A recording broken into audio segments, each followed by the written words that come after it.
What's up? We are back for episode 4 of Do That But Better. I'm Zach, and this is Eric, and we are here with our friend TJ Steer.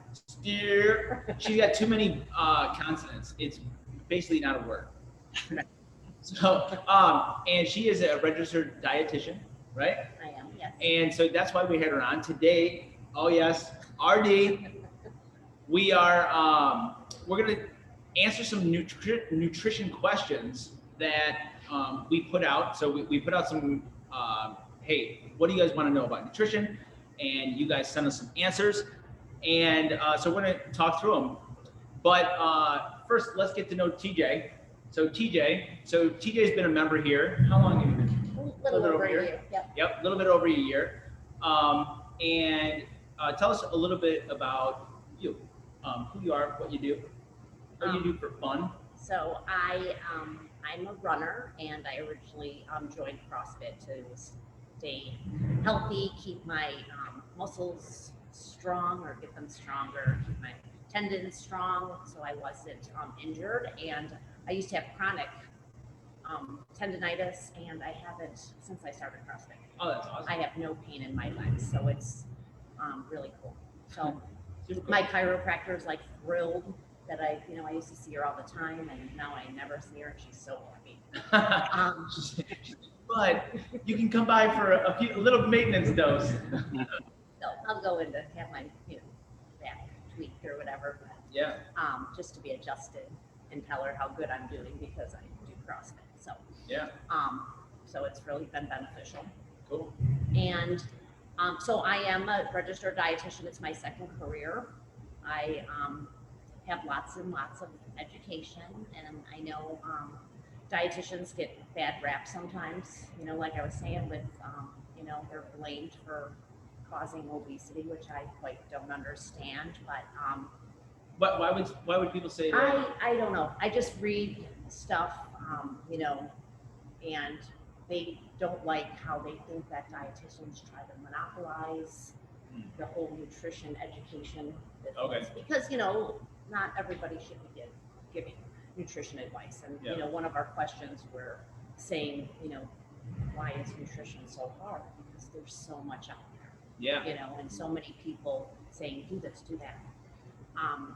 So anyways, yes, so I'm a dietitian. I have lots of, again, education, and I love what I do. I work presently with renal patients, which patients that are on dialysis. So I do a lot of medical nutrition therapy, and but I prefer to work in the community and just educate the public. Yeah, for sure. And I think you recently opened up your Instagram account, and she's been giving some awesome, just little nutrition tips. Right. I mean, and when it comes from a good, reliable source, free information is just golden. Yeah, for sure. Yeah. And now, Eric, so tell us, so you are also schooled in nutrition. So tell us a little bit about you and your nutrition journey. Yeah. Well, our mom is obsessed with it. So we grew up with like the Atkins paleo life. My first paleo book. Yeah. So, I mean, that was always part of our family, I guess. And then after coaching people in CrossFit for a long time and seeing people work really hard, really consistently, but not actually lose the fat, like they were getting stronger, faster, but not looking the way they wanted, that's when I started to realize the nutrition was a missing piece. So then I found Precision Nutrition and have gone through their level 1 and level 2 certifications on nutrition coaching, which has been awesome. And so now I'm helping more people that way. Yeah, super awesome. And I more or less have only done like self-study. So it like started out with, like you said, our mom was always into any kind of nutrition, and there was always something new. It's like the blood type diet, and here, try this. And You know, like we were all like, that was like my Lent the one year, I remember. Yeah. I had to do the blood type diet. But so yeah, there was always something. And then yeah, getting into CrossFit really opened my eyes to so much more, and really building it into your life instead of just trying to stick to a certain set of rules or something like that. Hmm. But yeah, so let's get into some of this, and I'm gonna ask you guys a question. So we're gonna go around, and so we're gonna ask the questions, and everybody can give their own answer, or just talk about it a little bit. All right. So first thing I want to ask you guys: what is one thing that people think about nutrition that you feel isn't true? Like, so something, maybe something that you hear all the time, or So I think a lot of times that, saying that something is, maybe like fat free is better for you, or potatoes are bad for you, rice is bad for you. If it's white, don't eat it. right, Things like that, where of course we know that, that's not necessarily true. right, And so that's just, like I said, one thing that I do hear. I am not going to probably forego taste to be able to and eat fat-free sour cream if I don't like it. right, But but it's going to help. There's no fat in it. But what else is in there? Or, right. I'm just different things where you could probably make better substitutions and eat yogurt. Or Yeah, for sure. Eric, what do you got? I think that's on the same vein. I was thinking is like the binary thinking, or we call it like the all or nothing attitude, that like you're either on a diet or off a diet. Like, I'm doing awesome, but there's a birthday party today, so I'm going to have waffles and ice cream for breakfast since I'm going to a birthday party later, so today doesn't matter. Right? Like, either on or off. Or even like you were saying, like, is this food good for me? Yeah, Like, is it bad for you? Does it actually hurt you?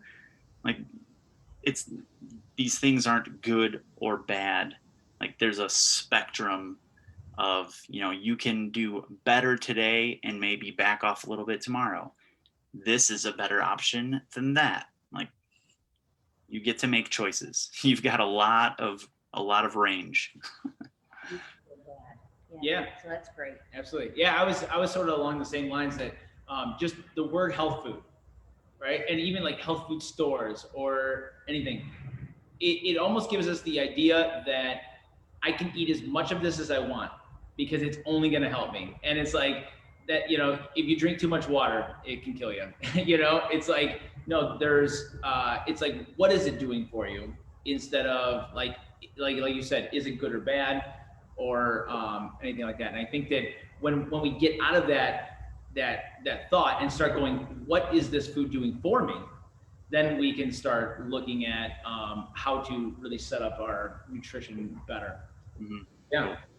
All right. So one of our questions that we had was, why is nutrition so hard? And this is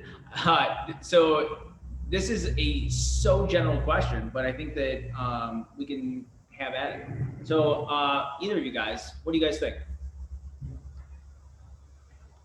Well, so what comes to mind for me is the mental aspect. I was just talking with someone about this recently. That, like, let's say you eat 3 times a day. That's what, in a week, 21 times, and you've done that for your entire life. That's a ton of practice. It's a lot of reps. And so if you've learned the habits of eating, like, these are the things that I buy, this is how I cook, this is how fast I eat, this is what I do while I'm eating, like, all of these habits that you have ingrained with so many reps. And so starting to make changes in your habits of what you're eating is going to take a lot of reps. Like, you've had so much practice that you're going to have to match that to make the change you're looking for. Yeah, That's sure. that's a challenge. Absolutely. So like I said before, I think, there's just too much information out there, so people don't know where to go, what to do. Do I do keto? Do I do paleo? Do I restrict this? Do I restrict that? And I just think that people get so confused. And then, you hear, oh, a calorie deficit, which we know is, ideal, but they don't know, like, what is a calorie deficit? And, Yeah. Um, if somebody's already eating 3,500 calories and they, I just think that it's hard if somebody doesn't have the knowledge and somebody to help them. Yeah. Yeah, I Google is definitely information overload. Yeah, that's exactly what I was gonna say. So yeah, there's so much out there, and all these things work. It's like, oh yeah, maybe somebody cutting some carbs might work. Maybe somebody being keto might work. It might not work for everybody, and it might not be a lifestyle. It's like, what are you trying to get? And when it comes to nutrition, it's like the principles are few, but the methods are many. And if you can learn the principles instead of the methods, and I think that when you see a diet or anything like that, that's a method. And you're not figuring out, why does this work? And why does this work for this person? And will it work for me in my situation? But once you start getting the principles down, then you can start applying any method that you want. And so I can have more carbs. I can have less less fat in my diet, or all those things, but I don't necessarily need to. And now I can start adapting instead of just, oh, it's this, it's that, it's this, because they might be at odds with each other, really. Actually, I think of so somebody that we know is like, well, I always need to have my treats, right? So I have my M&Ms, but I have peanut butter M&Ms or peanut M&Ms because because the fat slows digestion, so you don't have as big of a sugar spike. And it's like, man, that might be the wrong reason to have those, right? And actually, I looked it up today, and so I looked up the calories and the macro count in that, and I think it was 140 calories for the regular M&Ms for a serving size, and then 220 for the peanut M&Ms. Because so not only do you have the candy, you also have the peanut, you have more fat, there's everything. And it's like, you're taking like methods, right? Like, hey, I'm gonna slow this sugar spike, but you forgot about calories and like all those kind of things, So yeah, total information overload. Well, so speaking of like carbs and fat, these are two macronutrients, or just buzzwords, that we get thrown around all the time. And it's, oh, fat is good, fat is bad, carbs are good, carbs are bad. And let's go over a little bit about what these are, and why they're important, and why people might be saying that they're good or bad. So does anybody want to start? I'll go ahead. So carbohydrates are good. Here for running, they're great. For CrossFit, they're great. They're our primary source of energy. So like enough said there, just, we need carbohydrates, glycogen stores, in order to produce. So yes, they're good, but do people go overboard with them? Absolutely. Eating donuts and muffins and, biscuits or whatever else they're, but not muffins, because muffins are the healthy choice, right? Blueberries. Right. Right. So yeah, but carbs get a really, bad rap. But I think the people that are eating carbs and exercising, just kind of laugh and be like, right, really, they're not bad, as long as, you're not overeating them, or eating, just like simple carbs all the time, and not eating, more complex. And actually, take us through like some simple, what are some simple carbs? What are some complex carbs? So when you think of simple carbs, you think of more of like your sugar, your, quick carbs, such as, candy. Yeah.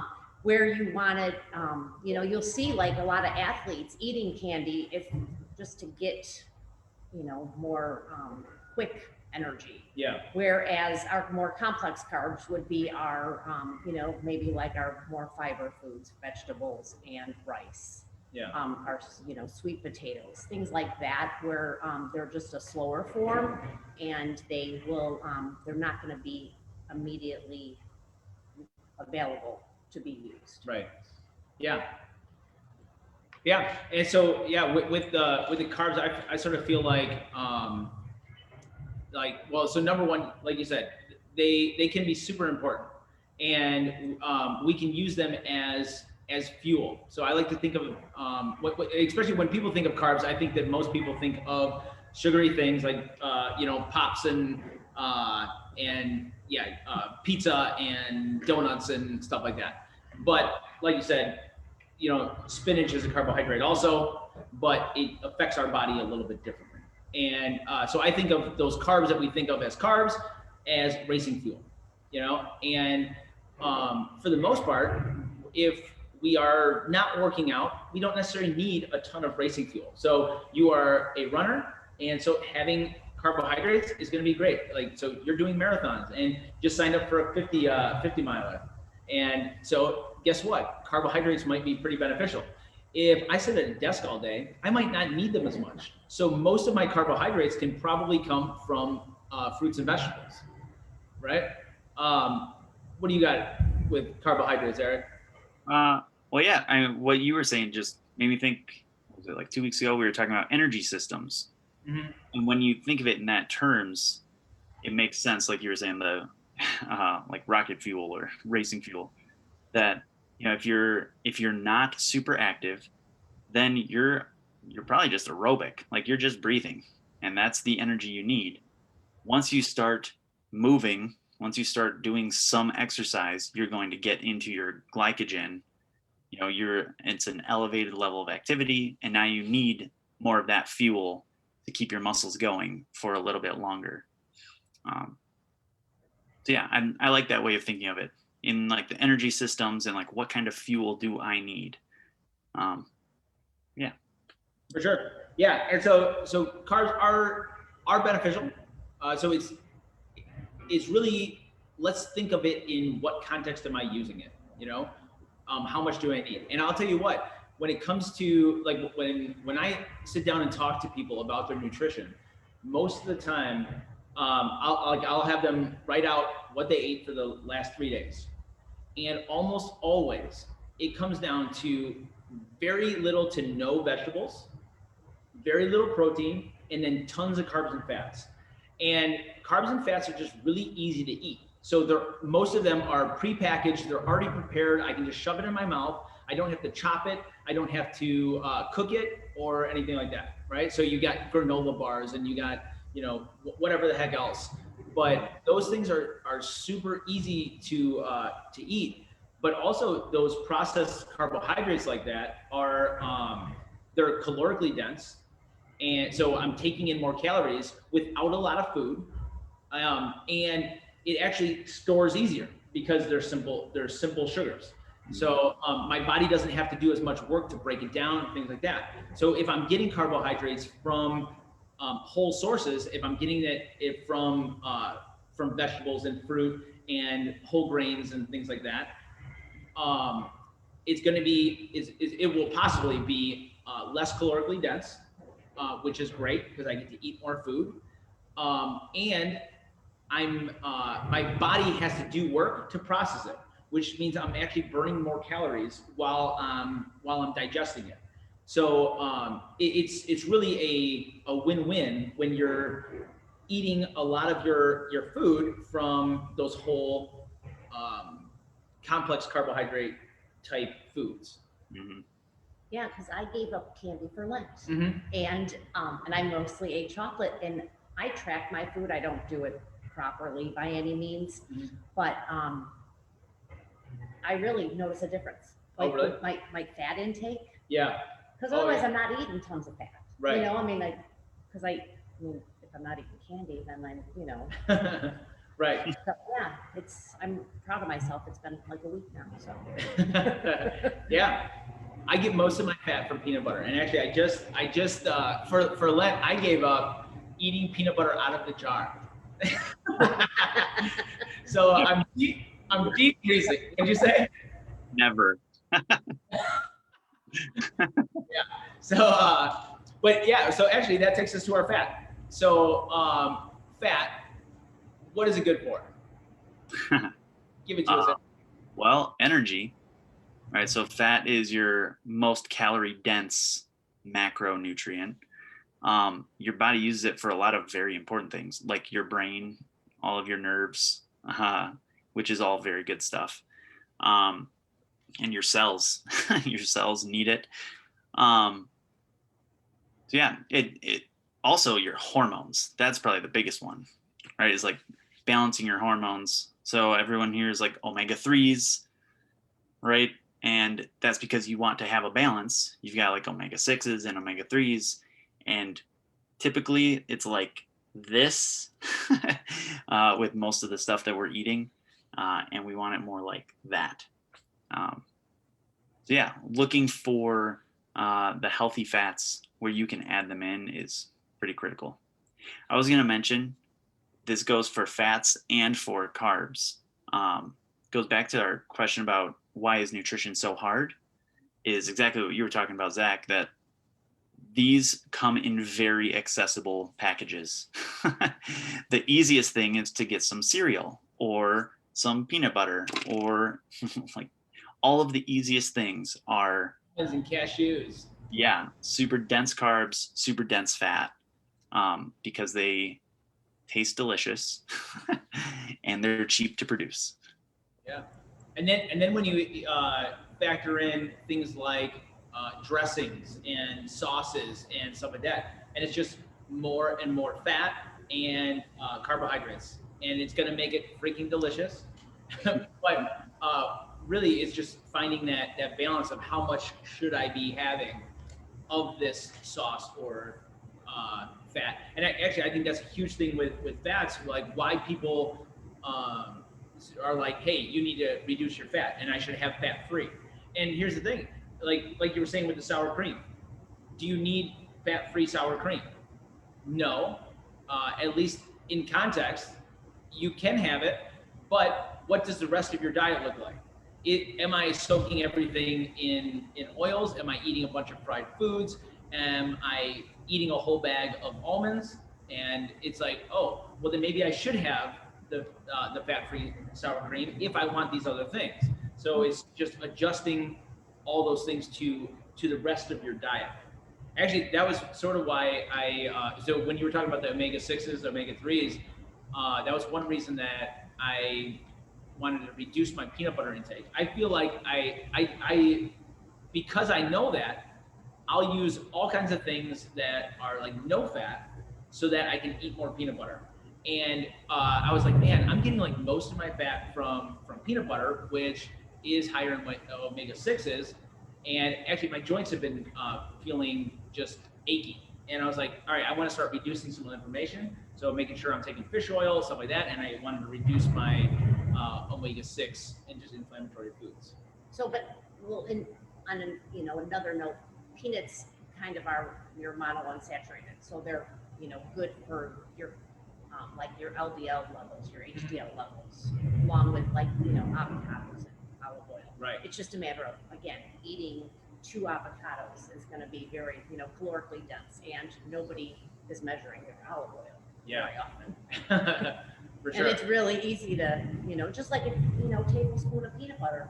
Yes. How easy is that? Yeah. It's like half a jar, right? 1 tablespoon. Yeah. It's like You can put on a tablespoon. that's tough. Yeah. So fat is super important, but we need to make sure that we're getting it from sources like you were saying, and I think both of you guys were talking about that. Avocados and olive oil. So real oils, avocado oil, coconut oil, and olive oil, and trying to stay away from your hydrogenated oils and canola oils and vegetable oils and things like that. And really watch in other things because it's in so many other things. So if you're using it and you're putting it on these other things, or putting it on with these other things, now we're really getting heavy doses of it, lots of calories, and like you said, what is it? Is fat seven, Nine. nine, 9 calories per gram Mm. versus 4 that protein and carbohydrates are. But yeah, well, actually, going into protein, so that's one thing that I feel like so many people don't get nearly enough.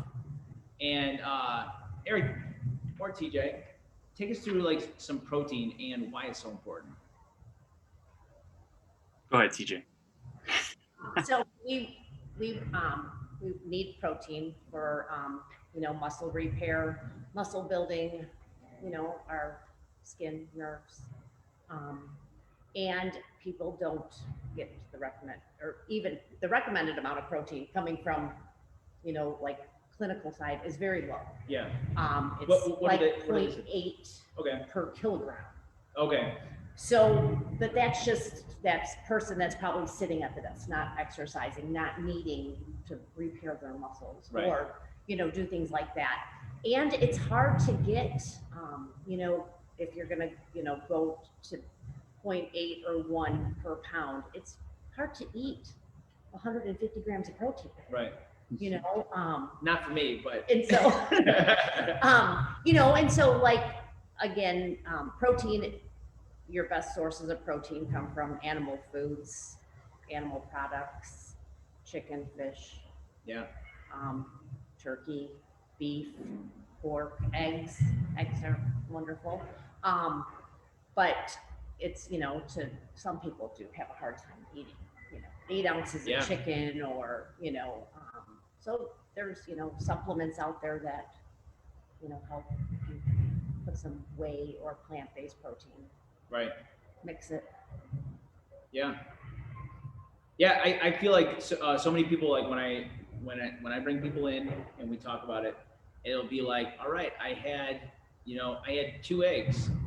It's like, okay, like that is not nearly enough to to be doing the things that you want, and especially when we're talking about body composition, when you're talking about performance or anything. So like you said, like protein is to build structure, and if you don't have that base, then everything else doesn't work as well. Yeah, I think too, like I ate 2 eggs and I ate some mixed nuts. Right. Like, Which oh, there that's Yeah. like one of those lies maybe that you go. that everyone thinks of nuts as a protein source. And it's like there's protein, but you're mostly getting calories from fat. Right. Right. And so, and even, there's some protein in your vegetables, but again, how much broccoli do you have to eat? Right. It's so many grams of protein. Yeah. And is it a complete protein and Right. all those kind of things? And basically, you need the complete protein to be like building muscle and things like that. So if you're doing it plant-based, you would just have to put things together. So I'm not 100% sure, but I think that that beans and corn, like, so if you think of just in ethnic food, like, so tortilla with beans on it, it was like it wasn't like, oh, this is delicious. It was like, oh, this actually makes us very healthy because we're getting our complete proteins, and it became part of a staple. Right. I always think of beans and rice. Yeah, exactly. But yeah. All right. So what about when people are having trouble losing weight when they're tracking their food? And Eric, you might be pretty good on this with people that you work with. The problem isn't losing weight. The problem is probably tracking. Tell me about that. Well, again, going into kind of the headspace of it, tracking it can be a little bit intimidating and sort of scary because everyone tells themselves that they're doing their best and that I'm eating pretty well. And then when you write it down, you're exposing the truth to yourself, and so people, you like to skip the things that you wouldn't like to see on your food log, right? So that's one side of it, is like, oh, I had a piece of cake, but that doesn't look great in my tracking app, so I didn't put that in. And the other side is forgetting things. Uh, Either just convenience wise of like, oh, I'll track it later and then you forget, or not realizing that your cooking oil that is no longer in the pan after you're done eating was in your food. Things like that. So yeah, like the accuracy, and that headspace of avoiding things that then, hinders your consistency in actually doing it. Yeah. I think too, portion sizes, people have no concept. Like we're talking about the peanut butter. Mhm. Like nobody knows what 2 tablespoons of peanut butter looks like. Nobody knows, like you can sit and say the palm of your hand, but how often are you getting chicken that's gonna fit in the palm of your hand, especially chicken breasts now? Oh man. They're like on steroids, right? And Yeah. so they're, each one's like almost a pound, and Yeah. people, they don't realize that, or, it's just normal to eat a 14-ounce steak. Right. And then people were like, oh, steak, I'll track that. Well, like, you're not weighing your food. And I don't believe in being like completely obsessive. Mhm. I've heard people bring in scales to weddings. Oh, But, but after a while, you should learn to visualize things. But people just have no concept of what a cup looks like. Oh, I always, I have a cup of cereal. Well, that bowl that you are eating out of holds 4 cups. Yeah. So, Absolutely. so I just think My Tupperware bowl. Yep. Yeah, it is super hard. And I think there's a huge learning curve when you are tracking. So if you are just starting, assume that you're screwing it up, and I think that it takes a good, possibly even like for some people, easily 4 weeks to just get close to accurate. Like, because either it's trouble with measuring, maybe you didn't have the things at the time, and so then you're guessing.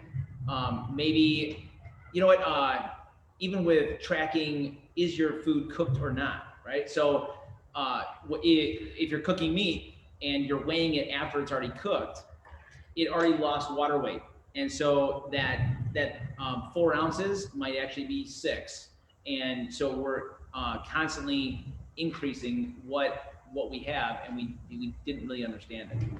Mhm. Yeah.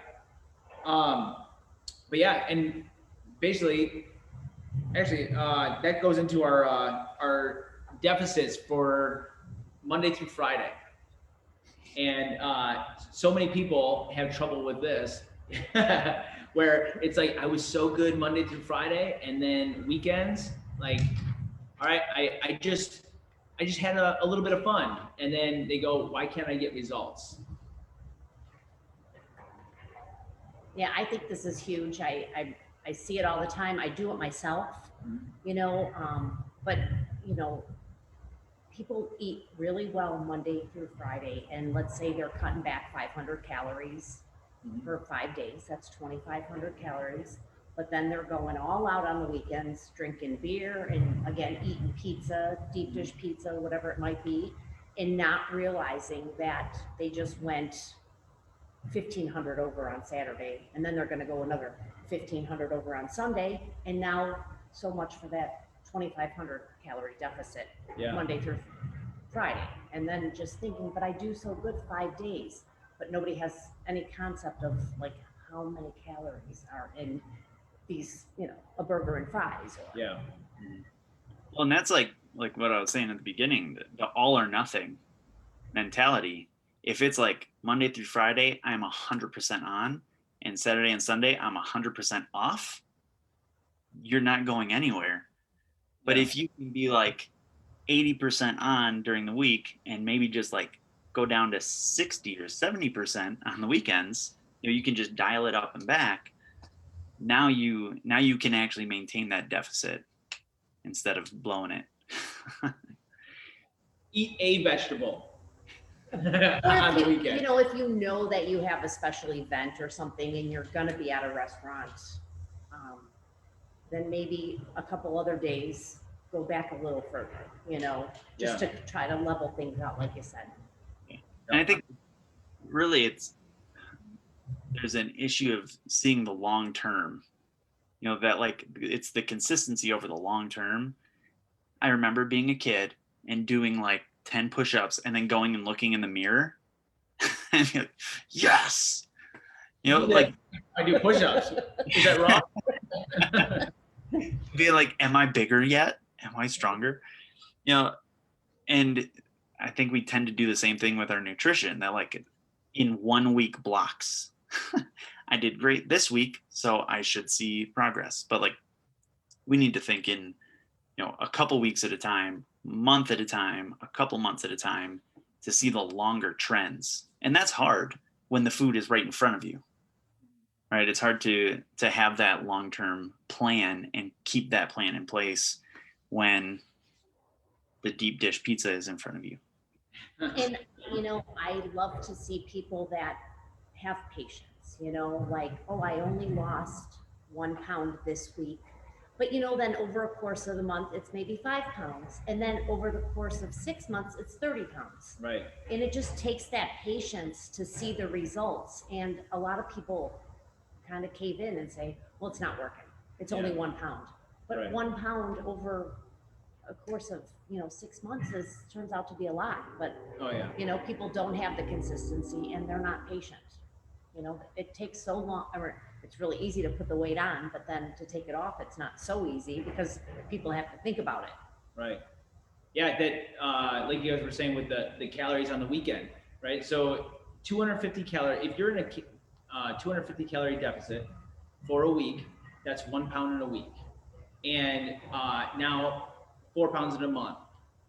But it just has to keep adding. And the crazy thing is that 250, that seems like nothing. That's like an Oreo pack or like something like that. And you're like, oh crap, that's like 2 tablespoons of peanut butter, And so that little bit of a change can make a big difference if you keep doing it consistently. And that change isn't linear, especially when it goes to weight loss.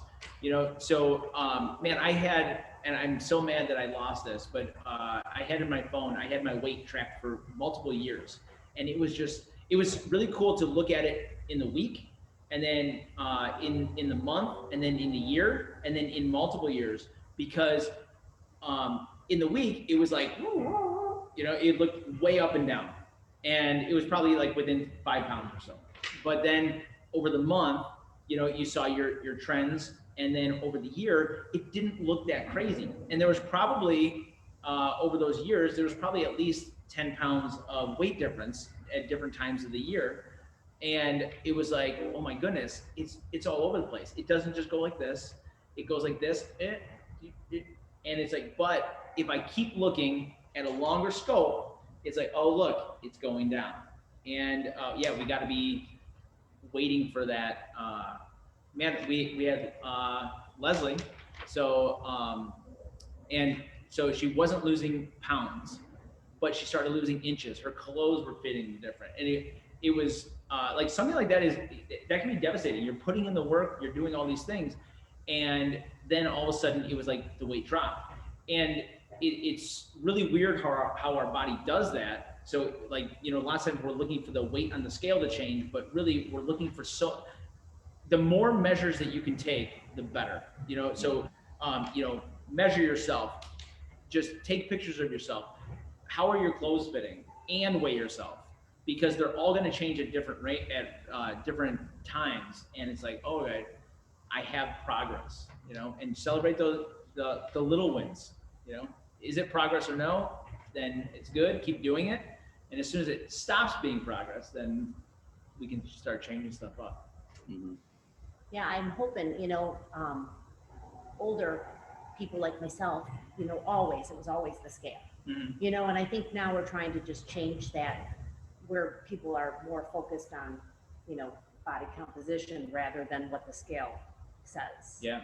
Because people can be like, like skinny fat, or, not be really healthy and not have a lot of muscle, but don't weigh a lot. But that doesn't make, it any better. Yeah. And I think that even more than just composition. It's like, all right, am I healthy? I love that a few of the CrossFit athletes have talked about their like body fat percentage or like even like their image. So I think Lauren Fisher is one who's like, look, this is just where this is the body fat that I am. Camille LeBlanc used to talk about her power pooch. She would say that she performed better with a little bit more fat, and so she didn't look exactly like Annie Thorisdottir, who has abs like this thick, and like you could stick your fingers in between them, and it was just that's how her body performs really well. That's how and she's totally healthy, even though she's not as ripped as somebody else, and that's totally okay. That's health. Right. Yeah. And everybody is going to look different at a certain weight. I always thought, like Meg and me weigh the same. Yeah. She's a lot more, thin. Okay. Or, you know what I mean? Yeah. She's younger and probably has lots more muscle or whatever, but like, it doesn't matter. Two people can look totally different and still weigh the same. So, and be healthy. Right. Yeah. Yeah, absolutely. Yeah, and that's something that we've talked about before, like that balance of performance, aesthetic, and health. And when you start pushing toward one, you're going to sacrifice some in the other two. And so finding that balance for yourself is key. Like if you are, about to do a bodybuilding competition, then yeah, you're going to cut your body fat down and you're going to sacrifice performance and health in order to do that. So figuring out that balance, like being okay that your body fat percentage changes, maybe it goes up a little bit and now you're healthier and you can perform better. Like the actual percentage itself, you've got a lot of wiggle room. Yeah, absolutely. Well, awesome, you guys. I think that's pretty good for today. What do you guys think? Yeah. Cool. If anybody has any nutrition questions, you guys can reach out to any of us. TJ, where can people find you?